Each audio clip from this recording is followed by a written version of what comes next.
ओम शांति। सर्वशा शिरोमणि श्रीमद् भगवद गीता, जो भगवान की मधुर वाणी हम सर्व अर्जुनों के प्रति मधुर संदेश के जीवन को किस तरह हमें जीना है। कल के प्रथम सत्र में हम सभी ने देखा कि किस प्रकार गीता का अस्तित्व हम सबके सन्मुख आया और उसी के साथ साथ अर्जुन जैसे एक महावीर महायोद्धा, जिसकी भी मनस्थिति जब नर्वस हो गई या डिप्रेस्ड हो गई, तो उस मनस्थिति में से उसको बाहर निकालने लिए भगवान ने सर्वप्रथम उसको आत्मा का यथार्थ ज्ञान दिया और आत्मा का ज्ञान देते हुए उन्हें यही समझाया कि ये शरीर तो एक वस्त्र मात्र है, आत्मा अजर अमर अविनाशी है। यानी जो सदियों से हम सुनते आए, अपने आप को जानो, अपने आप को पहचानो, know thyself, realise thyself, वही प्रथम पहचान अर्जुन की खुद से कराई कि शरीर ये एक साधन है, आत्मा साधक है, जो एक दिव्य शक्ति है, शाश्वत शक्ति है, जिसके ऊपर प्रकृति का कोई प्रभाव पड़ नहीं सकता। लेकिन हाँ, आत्मा के अंदर जितना हम सद्गुणों का विकास करते हैं, उतना ही हम आत्मा की शक्ति को, आत्मा की प्रभा को बढ़ा सकते हैं, उसके दिव्य तेज को विकसित कर सकते हैं। और जितना हम दुर्गुणों को अपने जीवन में स्थान देंगे, उतना ही आत्मा की चमक कम होती जाती है, आत्मा की वो तेजस्विता कम हो जाती है। मनुष्य मन के अंदर ही एक कुरुक्षेत्र है। ये शरीर ही वो कर्म करने का क्षेत्र है, जहां कभी कभी हम पांडवी वृत्ति यानी सद्गुणों के प्रभाव में आकर कर्म करते हैं और कभी कभी कौरवी वृत्ति के प्रभाव में आकर के कर्म करना आरंभ करते हैं। और इस तरह आत्मा का ज्ञान सुनाते हुए भगवान ने बहुत सुंदर बात उसको कही कि हे अर्जुन, स्वधर्म के आधार पर भी तू भय करने योग्य नहीं है, क्योंकि धर्म युक्त युद्ध से बढ़कर अन्य कोई परम कल्याणकारी मार्ग नहीं है। किंतु यदि इस धर्म युक्त युद्ध नहीं करेगा तो स्वधर्म और कीर्ति दोनों को खोकर पाप को प्राप्त करेगा। यहाँ स्पष्ट हो जाता है कि भगवान ने कोई हिंसक युद्ध की प्रेरणा अर्जुन को नहीं दी है, लेकिन अर्जुन को एक मनोयुद्ध में विजयी बनने की प्रेरणा दी है। जहां आत्मा के पास अथाह क्षमता है, आत्मा में अथाह शक्ति है, उस शक्ति के आधार पर विजयी बनने के लिए उसको अपने स्वधर्म की शक्ति को जागृत करना होगा। ये जीवन को अगर देखें तो जीवन माना जहां शरीर और आत्मा का संबंध हुआ, अकेला शरीर है तो जीवन है नहीं कहेंगे, अकेली आत्मा है तो जीवन है नहीं कहेंगे। जीवन माना ही जहां शरीर और आप योग हुआ, संबंध हुआ। इस शरीर के अंदर हम शरीर की वास्तविकता को बहुत अच्छी तरह जानते हैं कि ये शरीर माना ही 5 तत्व, और इसीलिए जीवन जीने के लिए शरीर वही 5 तत्वों की मांग करता है। आज ऑक्सीजन चाहिए जीने के लिए, क्योंकि यही शरीर की वास्तविकता है। अगर ऑक्सीजन नहीं है तो उसके बदले में दूसरा कोई गैस नहीं चलता है, ऑक्सीजन ही चाहिए क्योंकि उसी से शरीर बना है। इसी तरह पानी चाहिए, क्योंकि 60 से 70% शरीर के अंदर पानी का हिस्सा है। इंसान जब पानी पीता है तो सोच के नहीं पीता है कितना पीना है, लेकिन जैसे ही अंदर का वाटर लेवल बैलेंस हो जाता है कि अपने आप ग्लास छोड़ देता है। भावार्थ ये है कि ये 5 तत्व शरीर को जीने के लिए चाहिए, क्योंकि यही शरीर की वास्तविकता या शरीर का धर्म है। इसी तरह इस शरीर के अंदर जो चैतन्य शक्ति आत्मा है, जीवन जीने के लिए उसे भी कुछ चाहिए या नहीं चाहिए।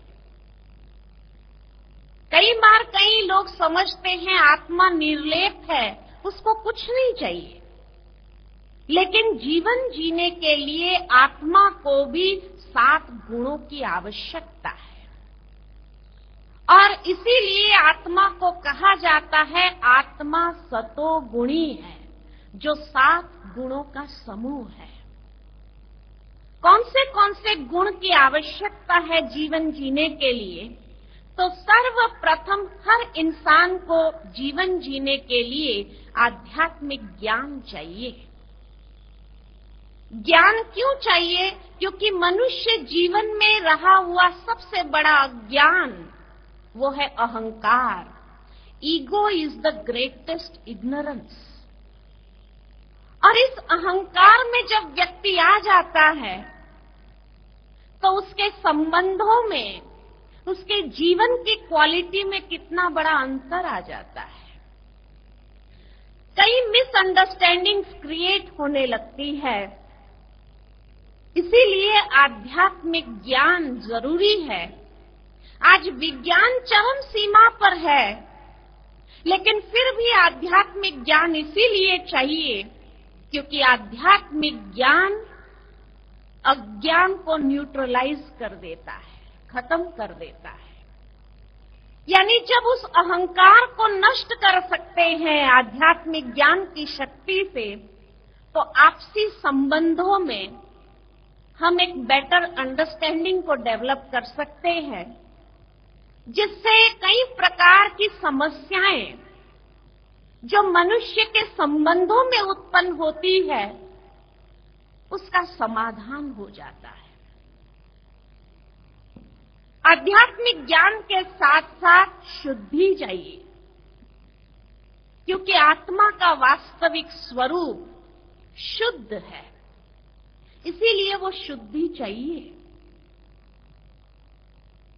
कई बार हम देखते हैं किसी 2 व्यक्ति की आपस में बहुत अच्छी दोस्ती होती है, कुछ समय के बाद देखो वो दोस्ती टूट जाती है। अगर उनसे पूछा जाए कि आपकी तो बहुत अच्छी दोस्ती थी, क्या हुआ? तो कहेंगे बाद में पता चला ये व्यक्ति के अंदर कुछ और बाहर कुछ था। बाहर से बड़ी सफाई वाली बातें कर रहा था, लेकिन अंदर में उसका मन मैला था, उसकी भावनाओं में वो शुद्धि नहीं थी। तो आज इंसान को अपने संबंधों में क्या चाहिए? शुद्धि चाहिए। विचारों की शुद्धि, भावनाओं की शुद्धि, व्यवहार की शुद्धि बहुत जरूरी है, क्योंकि जितनी आत्मा में पवित्रता आती जाती है उतना आत्मा का तेज बढ़ता जाता है। एक छोटे बच्चे को भी जब हम देखते हैं तो कितना निर्मल पवित्र स्वरूप होता है। यानी हर आत्मा का असली स्वरूप निर्मल और पवित्र है, वास्तविकता है। इसलिए जहां कहीं पवित्र वातावरण में हम चले जाते हैं तो एक सुकून का अनुभव करते हैं, एक शांति का अनुभव करते हैं। और जहां कहीं आप पवित्र वाइब्रेशन में चले जाओ वहां पर मन भी बेचैन परेशान हो उठता है। तो आत्मा की वास्तविकता पवित्रता है, ये उसका निजी स्वरूप है। जब हम ईश्वर के धाम से संसार में आए थे तो उसी स्वरूप में आए, जहां ज्ञान है, अंडरस्टैंडिंग है, पवित्र भावनाएं हैं, उसी संबंधों में प्रेम पनप सकता है। जहां अहंकार हो, अशुद्ध भावनाएं हो, उस संबंध में कभी प्रेम नहीं पनप सकता है। इसलिए आज की दुनिया के अंदर देखो तो जहां पर भी देखो कहीं भी निस्वार्थ प्यार नजर नहीं आता। हर जगह कहीं न कहीं कोई न कोई स्वार्थ को लेकर के ही इंसान संबंध में आ रहा है। चाहिए इंसान को प्रेम, लेकिन आज की दुनिया में कोई प्रेम से बात करता है तो भी एक टेंशन होने लगता है कि ये प्रेम से क्यों बोल रहा है, क्या मतलब होगा इसका। यानी इंसान प्रेम चाहता है, लेकिन जहां प्रेम से कोई बात करता है तो टेंशन हो जाए, उसकी मानसिक शांति खत्म हो जाए। कैसी ये दुनिया है। और इसीलिए जहां स्वार्थ युक्त प्रेम होता है वहां शांति कभी नहीं हो सकती है। जहां अंडरस्टैंडिंग हो, शुद्ध भावनाएं हो, प्रेम हो, वहीं शांति भी वास करती है। और जहां ये चारों है वहां जीवन का सच्चा सुख है। आज मनुष्य जीवन में सुख नहीं अनुभव होता है क्योंकि ये चार आधार ही नहीं है, तो सुख कहां से। और जहां ये पांचों है वहां जीवन की सर्वोच्च प्राप्ति आनंद है, खुशी है, उत्साह है, जीवन के अंदर उमंग आ जाता है, जीवन जीने का भी एक आनंद आता है। यही तो जीवन जीने की कला है। और जहां ये 6 बातें हैं वहां आत्मशक्ति, विल पावर अनुभव होता है। आज विल पावर तो छोड़ो, मनुष्य जीवन में कॉन्फिडेंस भी खत्म हो रहा है। कारण क्या। तो ये 6 गुण नहीं है, ये 6 शक्तियां हैं।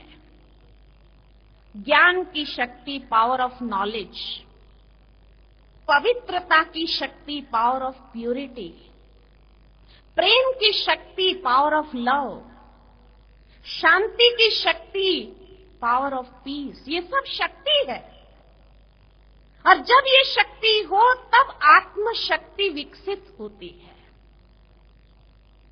यही 7 गुण ये आत्मा का स्वधर्म है, यही उसका गुण धर्म है जिसमें स्थित होकर के हर आत्मा कंफर्टेबल फील करती है। अगर ये गुण धर्म ही न हो, मान लो कि सब कुछ हो लेकिन शांति न हो, वो जीवन कैसा होगा। टेंशन ही टेंशन। इसमें से एक गुण भी कम हो जाए तो जैसे शरीर को 5 तत्वों में से एक तत्व भी कम हो जाए तो कैसी बेचैनी होती है, ऐसे आत्मा को भी ये 7 गुणों में से एक गुण भी कम हो गया तो जीवन जीने का आनंद नहीं, जीवन जीवन नहीं लगता है। तो ये स्वधर्म है। दूसरे शब्द में कहो तो यही आत्मा की बैटरी है। लेकिन आज के युग में ये बैटरी डिस्चार्ज हो गई है। अब इसको चार्ज कैसे करें।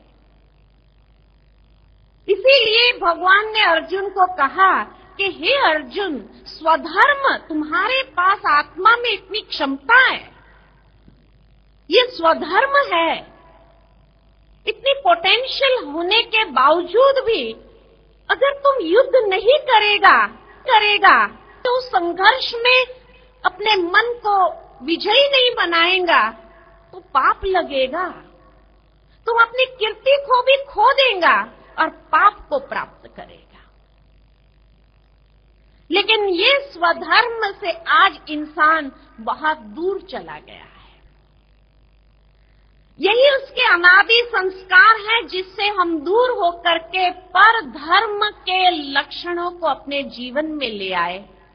कभी कहा जाता स्वधर्म सुख का आधार है, पर धर्म दुख का कारण है। और वो पर धर्म कौन सा है? ये स्वधर्म से पर कौन सी बात है? तो वह है अज्ञान यानी अहंकार, अपवित्रता, स्वार्थ की भावनाएं, नफरत, शांति के बजाय तनाव, क्रोध, सुख के बजाय दुख की फीलिंग, आनंद के बजाय उदासी की भावनाएं या ईर्ष्या की भावनाएं, और वहां आत्मशक्ति का अनुभव नहीं होता है। ये है परधर्म। तो स्वधर्म सुख का आधार है, परधर्म दुख का कारण है। आज हमारी वास्तविकता से हम बहुत दूर चले गए, और इसीलिए जब वास्तविकता से बहुत दूर चले जाते हैं, अपने स्वधर्म के संस्कार से जब हम बहुत दूर चले जाते हैं, तो परधर्म के अधीनता हमारे जीवन में आ जाती है। काम, क्रोध, लोभ, मोह, अहंकार, ईर्ष्या, द्वेष, छल, कपट, आलस, भय, स्वार्थ, उसकी अधीनता जीवन में आ गई, और यही दुख का कारण है। तो इसीलिए स्वधर्म के संस्कार को पुनः जागृत करना है। तभी तो महान आत्माओं ने कहा, शांति बाहर नहीं है, भीतर है, भीतर जाओ। सुख बाहर नहीं है, भीतर है, भीतर जाओ। शक्ति बाहर नहीं है, भीतर जाओ। ये हम सबके भीतर है, लेकिन आज उससे हम बहुत दूर चले गए। और राजयोग के माध्यम से, गीता के वास्तविक स्वरूप से हम अपनी वास्तविकता की ओर आ सकते हैं। और स्वधर्म के आधार पर अगर जीवन जिएंगे तो हर संघर्ष में विजय निश्चित है, क्योंकि आत्मा में इतनी शक्ति है। उसी के साथ कई लोग ये सवाल पूछते हैं कि क्या आज की वास्तविक दुनिया के अंदर स्वधर्म के आधार पर जीवन जिएंगे तो क्या हम सक्सेसफुल हो सकते हैं, सफल हो सकते हैं? क्या ये प्रैक्टिकल है? हम अगर शांति की बातें करेंगे, प्रेम की बातें करेंगे, आनंद की बातें करेंगे, तो क्या आज के युग में जीवन जीना संभव है? फायदा है, बहुत बड़ा फायदा है। आज दुनिया के अंदर जितनी भी महान हस्ती समय प्रति समय हो गई, उनके जीवन की विलक्षणता में ऐसी कौन सी बात थी जिससे वो महानता के शिखर पर पहुंचे? और उनकी महानता को अगर देखें, थे वो एक ही व्यक्ति, लेकिन एक व्यक्ति ने संसार के अंदर कितना बड़ा फर्क करके दिखाया, कितने लोगों के लिए प्रेरणा स्रोत बन गए। तो वो कौन सी बात उनके अंदर थी? यही 7 गुणों की आभा को विकसित किया था। यही 7 गुणों का प्रभाव उनके जीवन में था। चाहे वो स्वामी विवेकानंद हो, चाहे वो महात्मा बुद्ध हो, चाहे वो महावीर स्वामी हो, मदर टेरेसा हो, आदरणीय दादी जी को हमने देखा प्रत्यक्ष आंखों से। क्या हजारों आत्माएं, लाखों आत्माएं उनके जीवन चरित्र से प्रभावित हुए और उनके अंदर ऐसी कौन सी बात थी?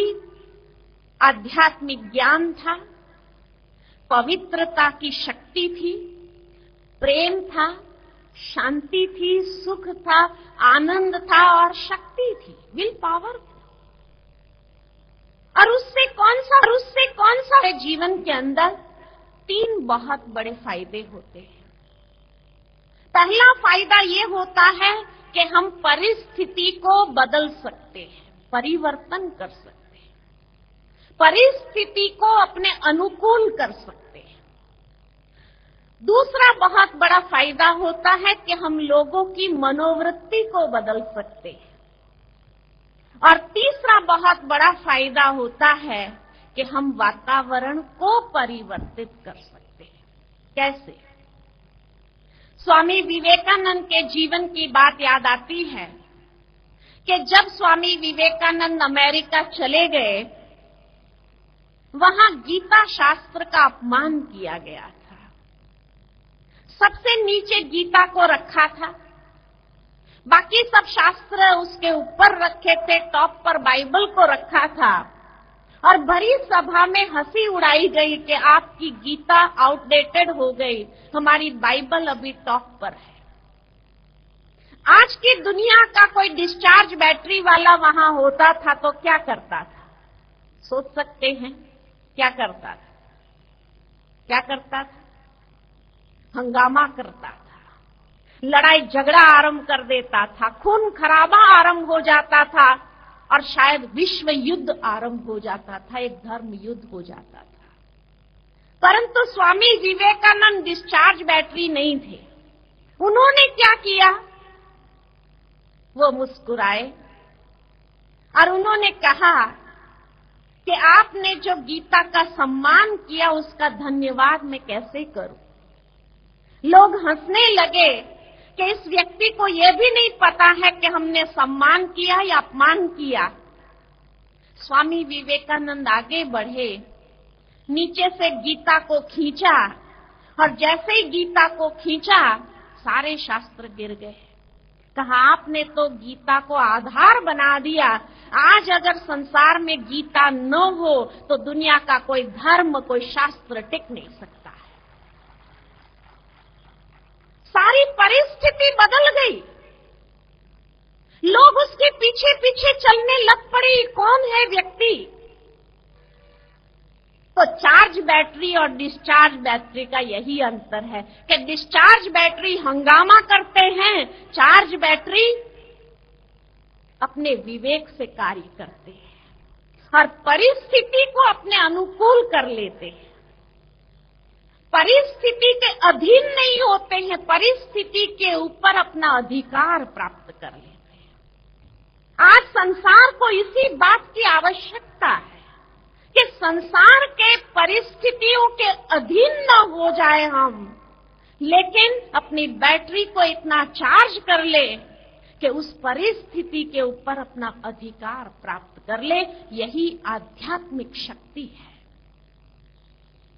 वहां बैठे हुए सभी लोगों की मनोवृत्ति बदल गई, लोग उसके पीछे पीछे चलने लग पड़े और शिकागो वर्ल्ड ऑफ पार्लियामेंट्स ने भारत को एक ऐसा स्थान दे दिया जो आज भी अचल है।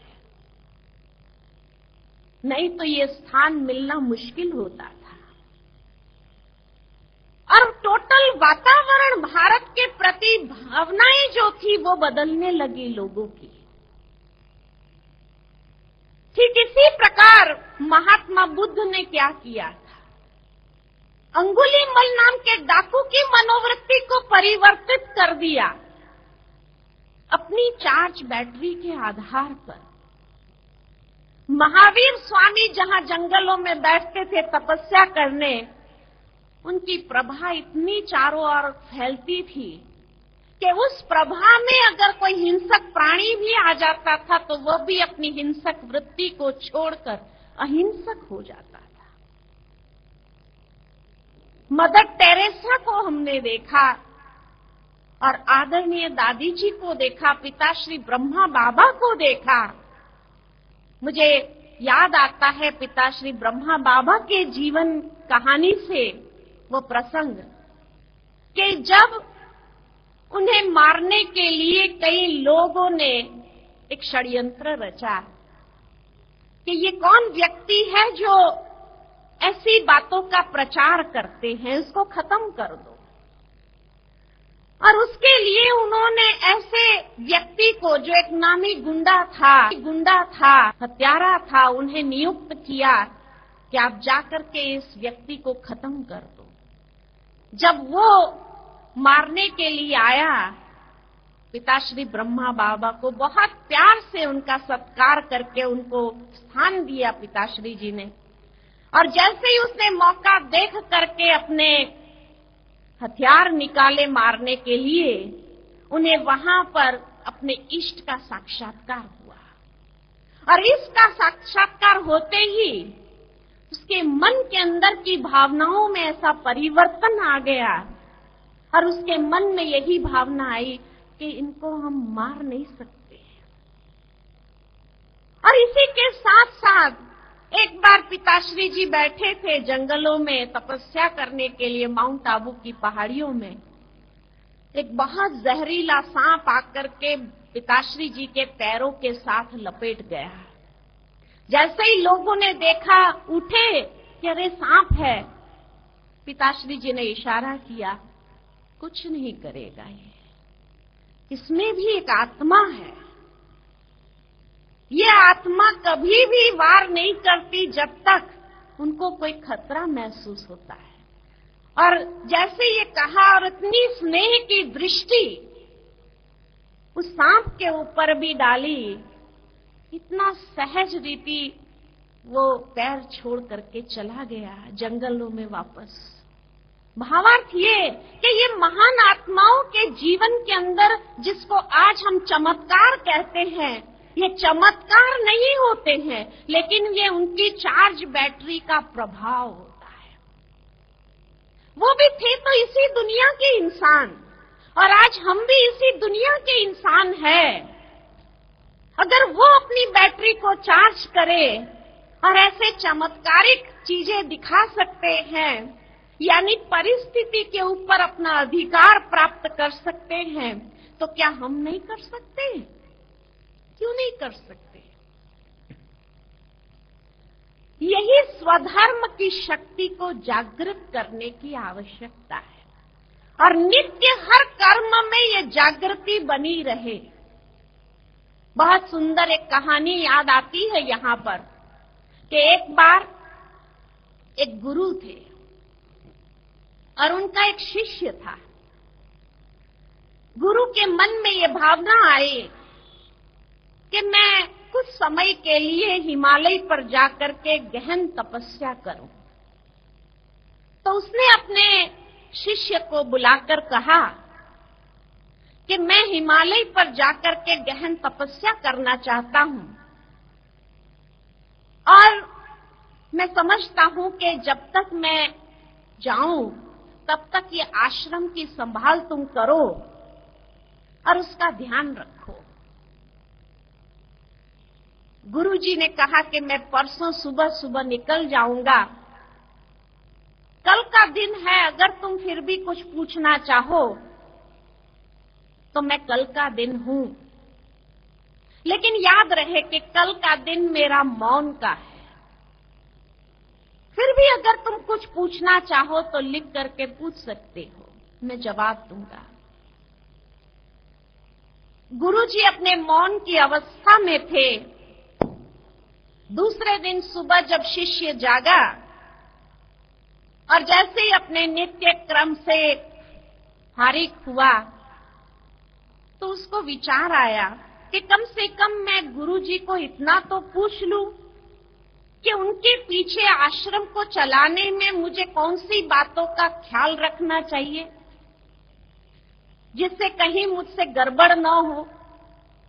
तो वो गुरुजी के पास जाता है और गुरुजी से पूछता है, गुरुजी आप मुझे ये बता सकते हो कि आपके पीछे से मुझे कौन सी बातों का ध्यान रखना चाहिए? तो गुरुजी ने एक कागज और कलम लिया और उस पर एक शब्द लिखा, और वो शब्द था जागृति। और ये शब्द लिख करके दिया। शिष्य ने जब पढ़ा जागृति, बस इतनी सी बात, ये सोच करके वो खुश हो गया कि चलो ये तो बहुत सहज बात है, सिर्फ जागृति रखनी है।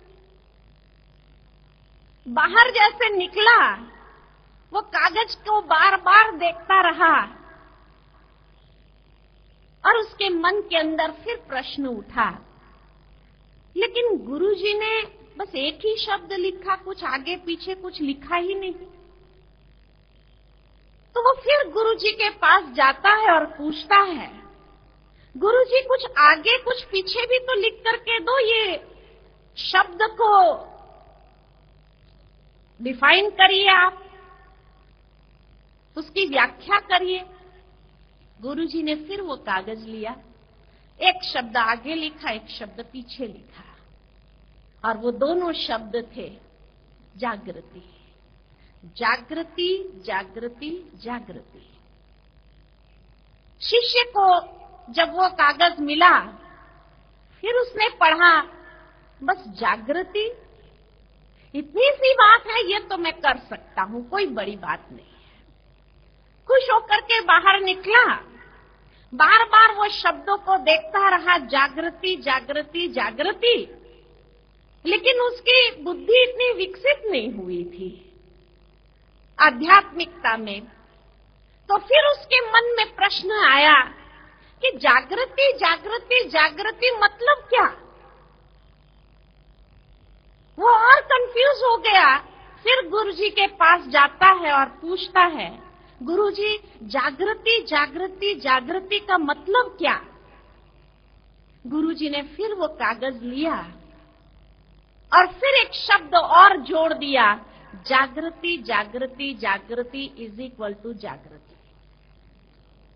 कहने का भावार्थ ये है कि ये बैटरी को चार्ज करने के लिए नित्य हर घड़ी हमें अपने ऊपर एक जागृति रखनी है, अपने विचारों में जागृति, अपनी भावनाओं में जागृति, अपने हर कर्म के प्रति हम जागृत रहे तो हमसे कभी कोई बुरा कर्म नहीं होगा, कोई बुरे विचार मन के अंदर नहीं आएंगे, कोई बुरी भावनाएं मन के अंदर नहीं आएंगी।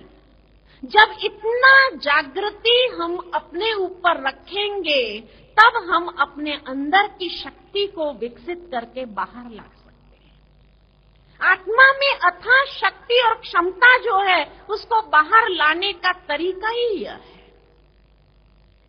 और इस तरीके से जब हम उसको बाहर लाएंगे, तो जीवन के अंदर इतना सुंदर परिवर्तन आता है। हर कर्म में एक शक्ति आने लगती है और विल पावर हमारा विकसित होने लगता है। तो इसलिए वर्तमान समय के हिसाब से क्या हम अपने जीवन के अंदर स्वधर्म के आधार पर जीवन जी सकते हैं या नहीं?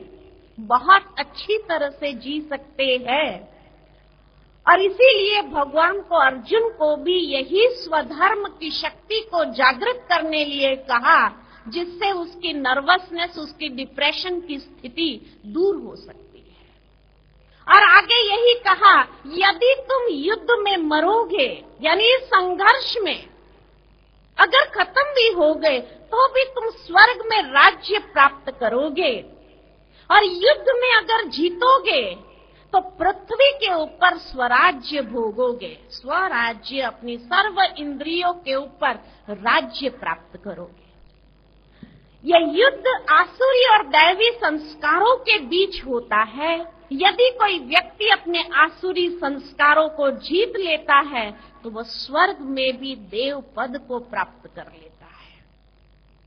यही आधार है कि स्वर्ग के सुख का भी वो इस जीवन के अंदर अनुभव कर सकता है।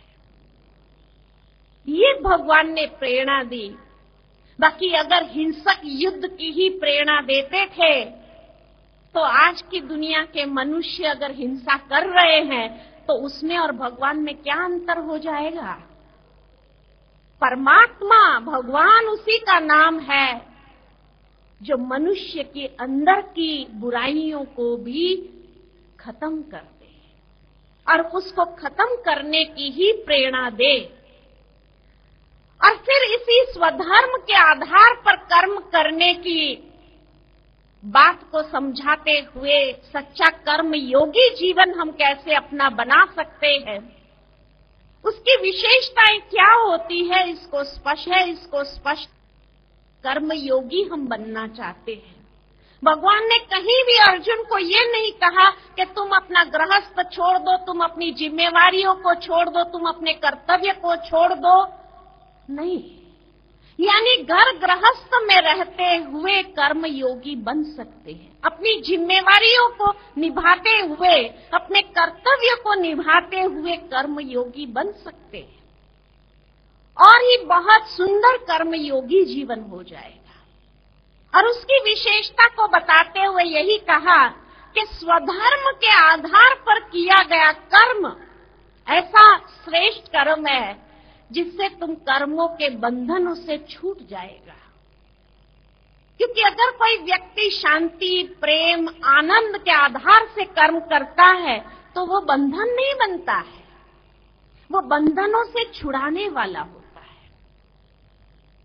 और यही कहा कि स्वधर्म के आधार पर किए गए कर्म का बीज इतना पावरफुल होता है कि उसका नाश नहीं हो सकता है और प्रकृति के पास भी कोई उपाय नहीं उस कर्म को नष्ट करने के लिए, उस बीज को नष्ट करने के लिए। और आगे कहा कि इस स्वधर्म के आधार पर किए गए कर्म से संपादित धर्म जन्म मृत्यु रूपी महान भय से भी उद्धार करने वाला है। मनुष्य जीवन में कभी भय नहीं आएगा क्योंकि उसका कर्म इतना सुंदर है। आज मनुष्य जीवन में भय किस लिए होता है? क्योंकि मनुष्य को पता है कि कहां न कहां मैंने ऐसे कुकर्म किए हैं जो कुकर्म मेरा पीछा छोड़ेगा नहीं, इसलिए भय उत्पन्न होता रहता है। लेकिन स्वधर्म के आधार पर किया गया कर्म जो होता है वह जीवन मृत्यु रूपी महान भय से भी हमें मुक्त कर देता है और जीवन में आगे बढ़ाने की विधि बताता है। लेकिन इसमें एक बात जरूरी है कि निश्चयात्मक बुद्धि रखते हुए स्वधर्म युक्त कर्म करो। निश्चयात्मक बुद्धि यानी अपने कर्मों में विश्वास, परमात्मा में विश्वास, अपने स्वधर्म में, स्वगुण में विश्वास और इस विश्वास के आधार पर कर्म करना। और आगे बताया कि इस कर्म पर तेरा अधिकार है। स्वधर्म के आधार पर किया गया कर्म, उस पर तेरा अधिकार है और फल तो पीछे पीछे आना ही है। फल पर अधिकार नहीं, फल तो पीछा ही है। आज जैसे दुनिया के अंदर कोई व्यक्ति परछाई को पकड़ने का प्रयत्न करे, चलता जाए चलता जाए चलता जाए, परछाई हाथ में आएगी? कभी हाथ में नहीं आएंगी। और न सूर्य की रोशनी प्राप्त कर सकता है। बस कला इतनी है जो अपने आप को परिवर्तन करके, अपनी दिशा को परिवर्तन करके सूर्य के तरफ मुख कर दे और चलने लगे तो परछाई कहां जाएगी? परछाई पीछे पीछे आएगी। सूर्य की रोशनी भी प्राप्त होती है और परछाई भी पीछे पीछे चलती है। ऐसे ही स्वधर्म के आधार पर किया गया कर्म इतना श्रेष्ठ और इतना पावरफुल है कि फल उसके परछाई बनकर के उसके पीछे पीछे चलने लग पड़ती है। हमें वो सुख शांति को प्राप्त करने के लिए भागने का प्रयत्न नहीं करना पड़ता है। लेकिन इस बात में एक बहुत अटेंशन रखने वाली बात भगवान आगे कहते हैं कि आसक्ति और संग दोष, ये दो से सावधान रहना। हे अर्जुन, जब तुम अच्छे मार्ग पर चलने लगोगे तो वहां आसक्ति भी आ सकती है और वहां संग भी तुम्हारे ऊपर अपना प्रभाव डालने का प्रयत्न कर सकता है। तो आसक्ति और संग दोष को त्याग कर सिद्धि और असिद्धि में समान भाव रखकर योग में स्थित होकर निष्काम कर्म कर, यह समत्व भाव ही योग कहलाता है।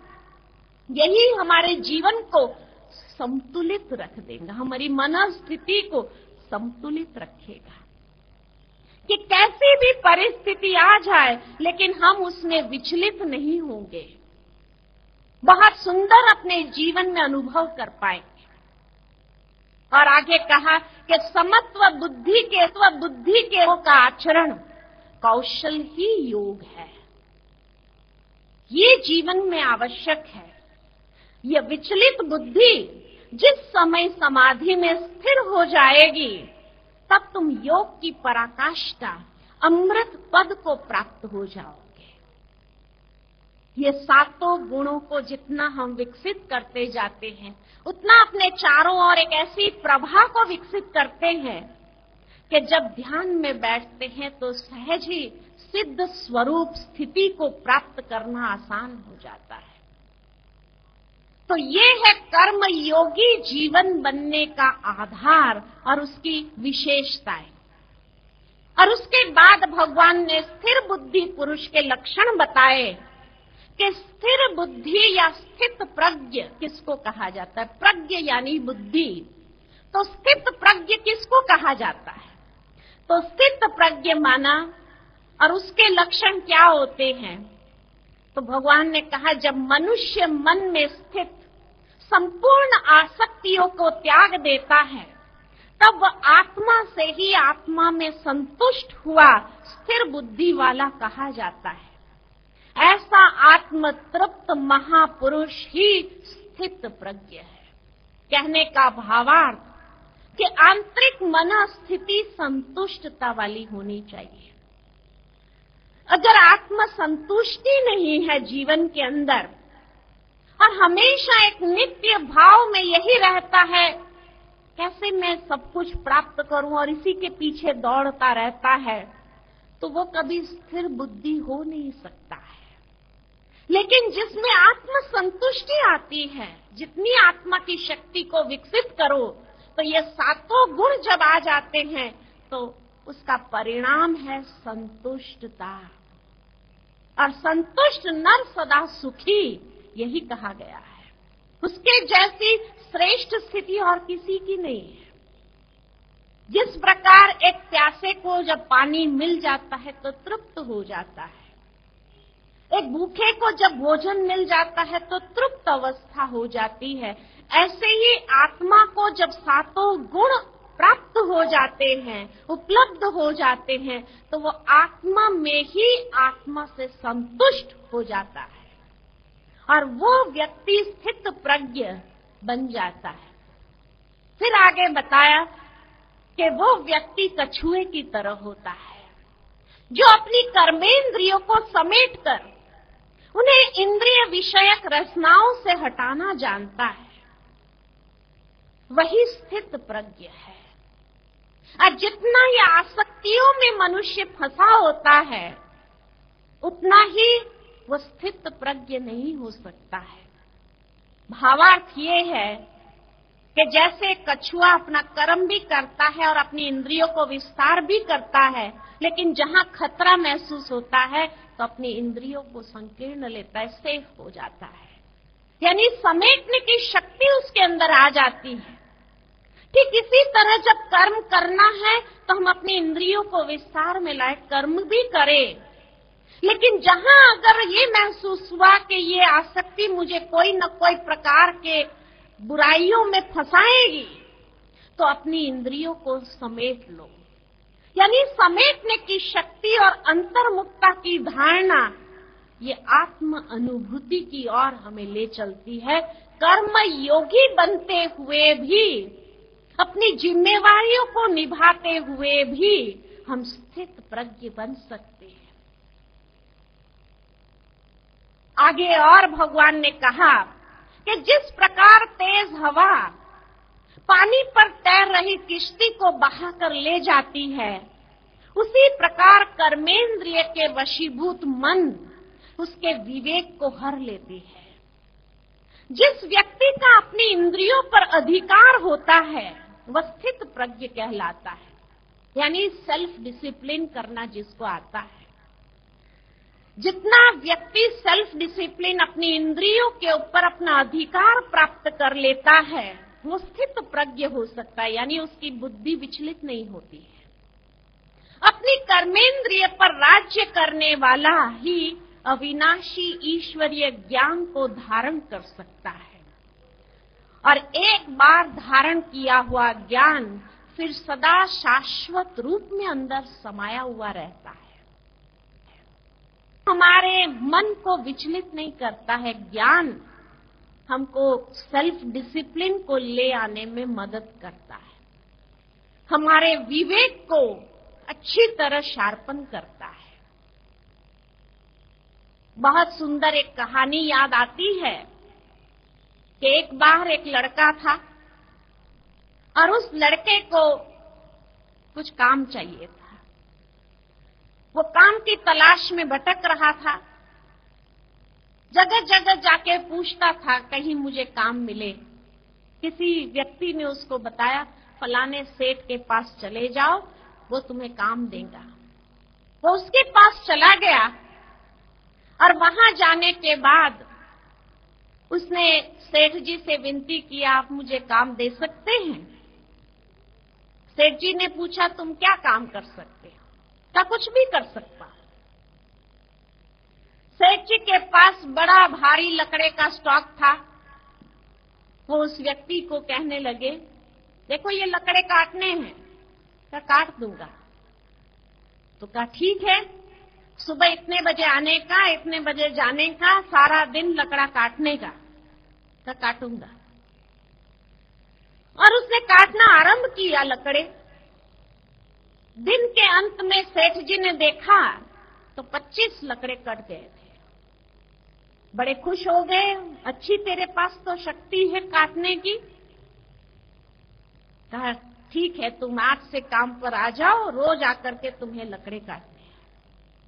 नित्य वो रोज जाता रहा, अपने टाइम पर जाता था, टाइम पर वहां से निकलता था, सारा दिन आराम भी नहीं करता था, सारा दिन लकड़ा काटता था। हफ्ता बीत गया कि सेठ जी चक्कर लगाने निकले और उस लड़के के पास पहुंच गए और देखा कि सारे दिन में उसने सिर्फ 15 लकड़े काटे थे। तो कहा पहले दिन तो तूने 25 काट दिए, आज 15 कैसे कटे तेरे लकड़े?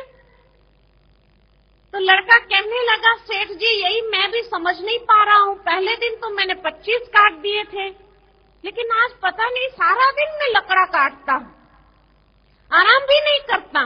उसके साथियों ने भी कहा ये आराम नहीं करता है, सारा दिन लगा रहता है। तो कहा फिर 15 ही क्यों कटे? यही तो पता नहीं चल रहा है। सेठ जी ने कहा तेरी क्षमता कम क्यों हो रही है, तुम अपनी क्षमता को बढ़ाओ। कहा ठीक है, कल से लेकर के मैं कोशिश करूंगा कि मैं और अधिक लकड़ा काट सकूं। और हफ्ता बीता, हफ्ते के बाद पुनः सेठ जी चक्कर लगाने गए तो देखा सारे दिन में उसने सिर्फ 10 लकड़े काटे थे। सेठ जी ने फिर पूछा भाई पहले दिन तो तूने 25 काट दिए थे और दूसरे सप्ताह तक तुमने 10 ही काटे, इतनी कम तेरी क्षमता क्यों हो गई? लड़के ने कहा यही बात तो मैं समझ नहीं पा रहा हूं, सारा दिन मेहनत करता हूं, खूब मेहनत करता हूं, लेकिन ज्यादा लकड़े कटते ही नहीं है। सेठ जी ने सवाल पूछा कि तूने कुल्हाड़ी की धार तेज किया एक बार भी?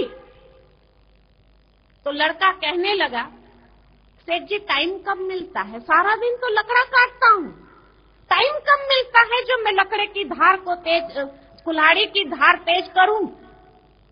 अब उस लड़के को क्या कहेंगे? समझदार कहेंगे। मेहनत खूब कर रहा है, क्षमता क्षीण हो रही है, धार तेज करने का टाइम नहीं उसके पास। अरे उसी में टाइम निकाल के धार थोड़ी तेज कर ले, कम मेहनत में तुम अधिक क्षमता वाला कार्य कर सकता है।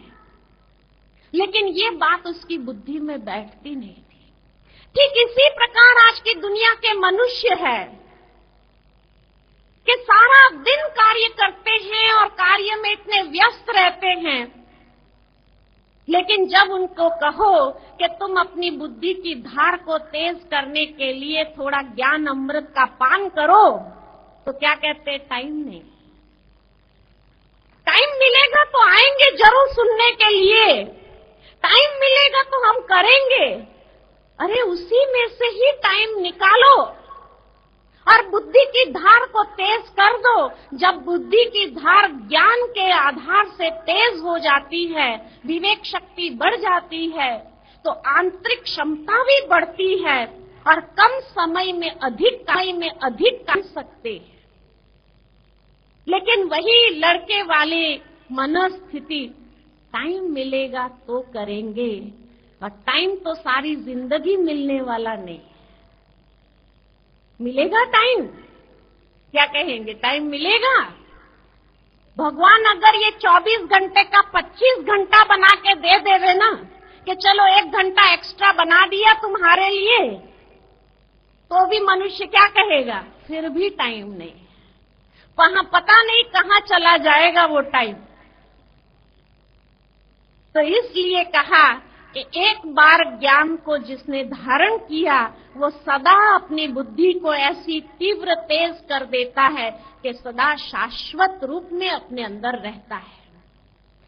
उसके बाद अर्जुन बहुत सुंदर एक प्रश्न पूछता है कि मनुष्य की बुद्धि भ्रष्ट हो जाने का कारण क्या है, उसका मार्ग कौन सा है? तो भगवान ने उसका उत्तर दिया कि विषयों का चिंतन करने वाला पुरुष विषयों में आसक्त हो जाता है, विकारों में आसक्त हो जाता है। आसक्ति से कामना उत्पन्न होती है और कामना पूर्ति में व्यवधान आने से क्रोध उत्पन्न होता है, क्रोध से अविवेक उत्पन्न होता है, अविवेक से स्मरण शक्ति भ्रमित हो जाती है, और जब स्मृति भ्रमित हो जाती है तो योग परायण बुद्धि भी नष्ट हो जाती है। अतः निष्काम कर्म योग को बुद्धि योग भी कहा जाता है। इसीलिए बुद्धि का योग ईश्वर से जोड़ने की बात है, और तब हम अपनी ये सारी कमजोरियों के ऊपर विजयी हो सकते और योग परायण बुद्धि विकसित कर सकते हैं। और आगे फिर अंत में इस अध्याय में भगवान ने कहा कि योग साधना रहित पुरुष के अंतकरण में निष्काम कर्म युक्त बुद्धि नहीं होती है। अयुक्त के अंतकरण में भाव नहीं होता है, और भाव रहित पुरुष को शांति नहीं, अशांत पुरुष को सुख अर्थात शाश्वत सनातन की प्राप्ति नहीं हो सकती है। यानी दूसरे शब्द में कहे तो योग माना क्या? योग माना ही स्वयं को सुसंस्कृत करने का विज्ञान। It is the science to develop self discipline. स्वयं के भीतर अपनी इंद्रियों को सुसंस्कृत करने का विज्ञान, यह है योग। इसलिए yoga is an art and science, दोनों है।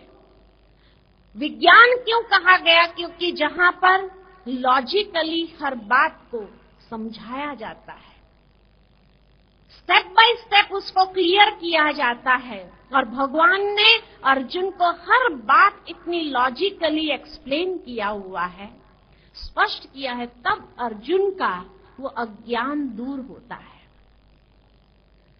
तो स्वयं को सुसंस्कृत करने का विज्ञान है। परेशान मन वाला व्यक्ति कभी खुश नहीं रह सकता।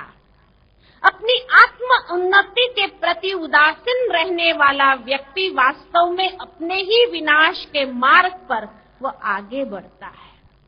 इसलिए जितना स्वयं को सेल्फ डिसिप्लिन में ला सको, उतना ही हम योग की सिद्धि को प्राप्त करेंगे अपने जीवन के अंदर, और शिखर पर पहुंच सकते हैं, जीवन की ऊंचाइयों को छू सकते हैं।